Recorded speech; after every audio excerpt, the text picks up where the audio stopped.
Shri Venkateswara gold తాకట్టులో ఉన్న మీ బంగారాన్ని విడిపించి కొనబడును.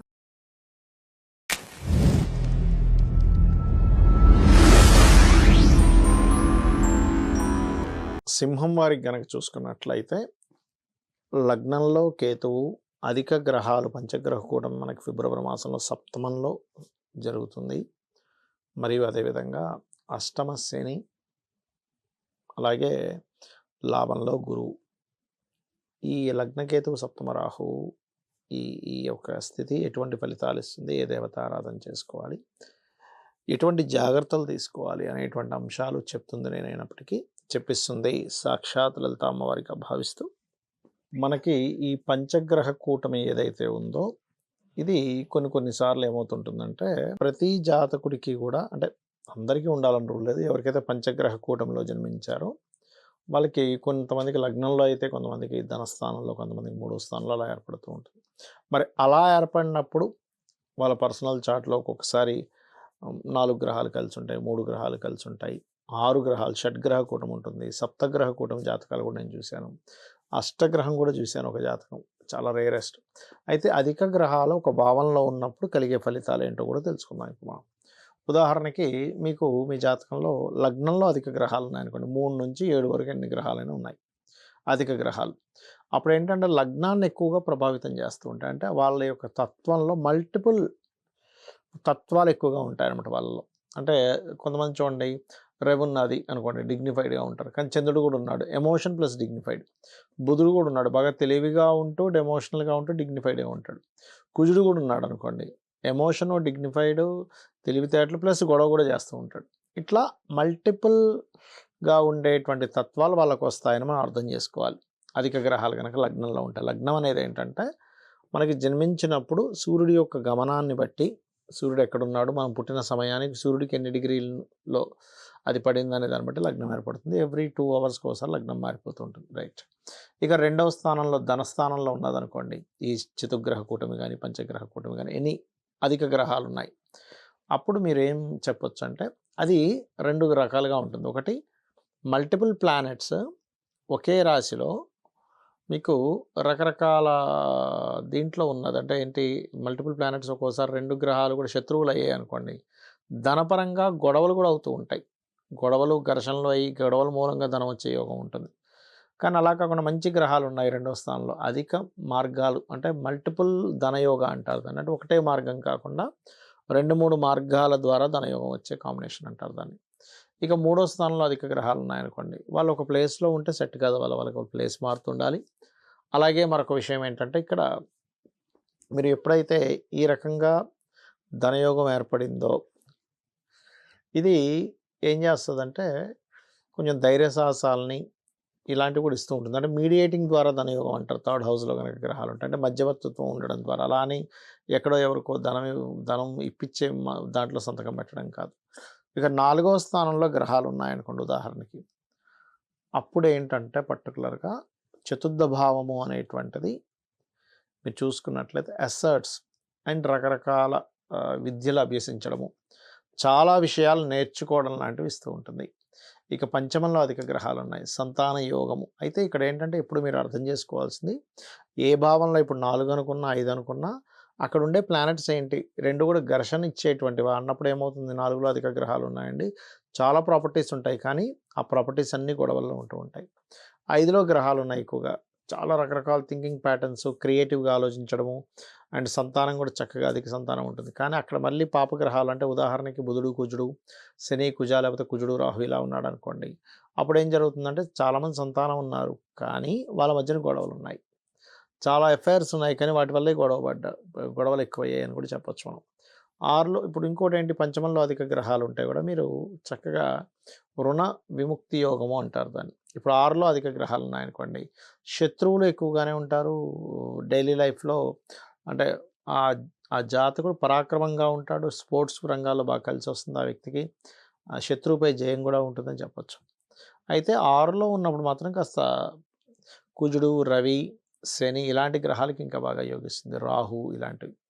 ఇక సప్తమంలో అధిక గ్రహాలు ఉన్నప్పుడు వెంటనే సప్తమంలో ఎక్కువ గ్రహాలు ఉన్నాయండి, మీకు ఎక్కువ మంది లైఫ్ పార్ట్నర్స్ ఉంటారు అనకూడదు.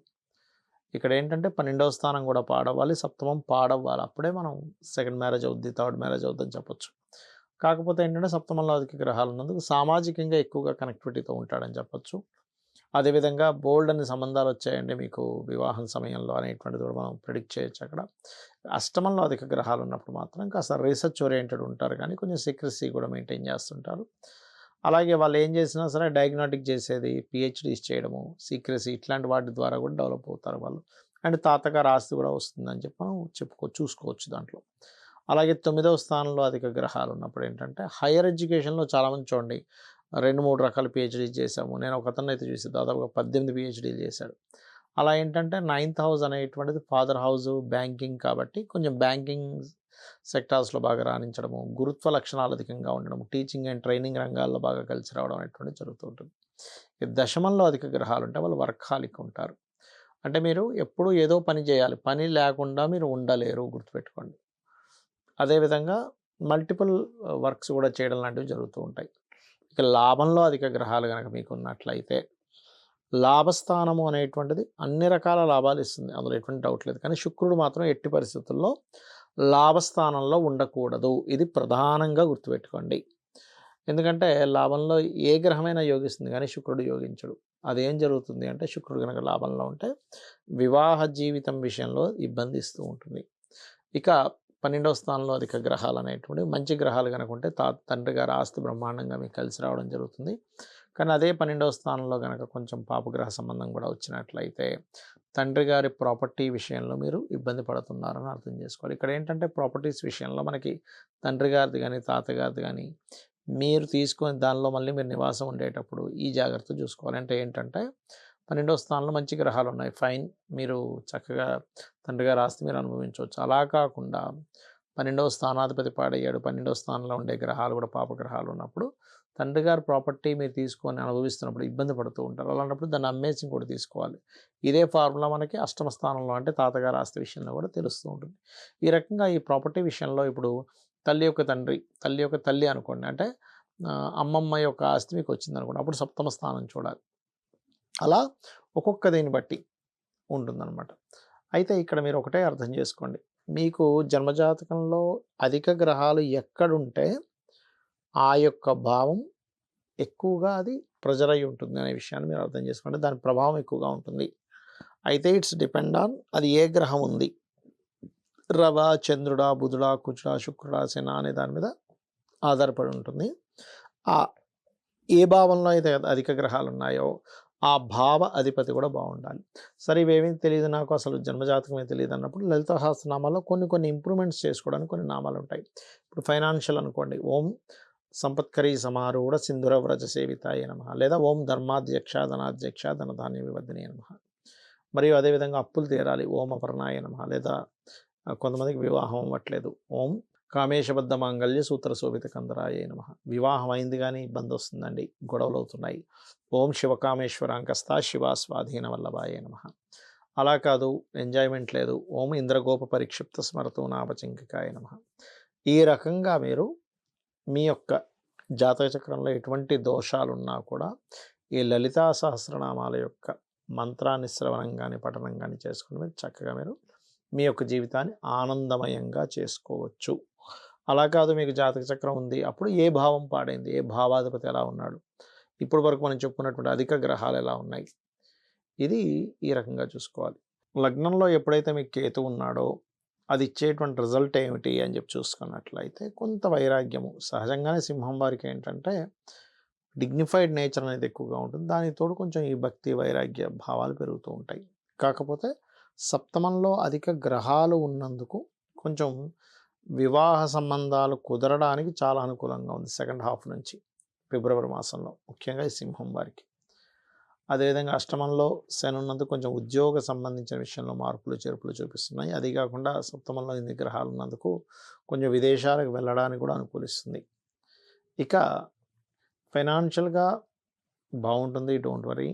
అండ్ అంటే కొంచెం వేరే ప్రాంతానికి వెళ్ళడం వల్ల ఫైనాన్షియల్ గ్రోత్ పెరుగుతుంది చెప్పాలంటే.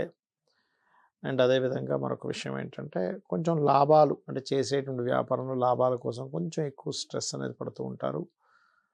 కాకపోతే ఈ సప్తమంలో ఉండేటువంటి గ్రహాల మూలంగా అందులోని ఆ రాహువు కూడా ఉన్నాడు కాబట్టి విదేశీ సంబంధాలు కుదరడము, అందులోని ఈ చతుర్థాధిపతి కూడా అక్కడ ఉన్నాడు కాబట్టి తల్లిగారి ఇన్వాల్వ్మెంట్ వల్ల సంబంధాలు కుదరడం అనేటువంటిది చూపిస్తుంది. ఇక ఈ అష్టమ శని ఉన్నందుకు ఎప్పుడు కూడా ఆల్ ఆఫ్ సడన్గా నిర్ణయాలు మాత్రం ఎట్టి పరిస్థితుల్లో తీసుకోకండి. ఎప్పటి నుంచో మారుదాం అనుకునేటువంటి కొన్ని అనుకుని ఉంటారు ఈ ప్లేస్ నుంచి మారిపోవాలి అని. అటువంటి మార్పులకు మాత్రం చాలా అనుకూలంగా ఉంది చెప్పాలంటే. ఇక మీరు నిత్యము చేయవలసినటువంటి దేవతా ఆరాధన ఏమిటి? ఉద్యోగరీత్యా వ్యాపారరీత్యా కూడా కొంతవరకు బాగానే ఉంటుందని చెప్పుకోవచ్చు. కాకపోతే మీరు నిత్యము కూడా దక్షిణామూర్తి యొక్క ఆరాధన చేయండి. నవగ్రహాల్లో ప్రధానంగా పంచగ్రహ కూటమి ఏర్పడుతుంది కాబట్టి రాహువు, కుజుడు, శని, ముఖ్యంగా ఈ 3 గ్రహాల దగ్గర కేతు గ్రహం దగ్గర కూడా దీపారాధన చేయండి. అన్ని విధాలా మీకు బాగుంటుంది. శ్రీమాత్రే నమః.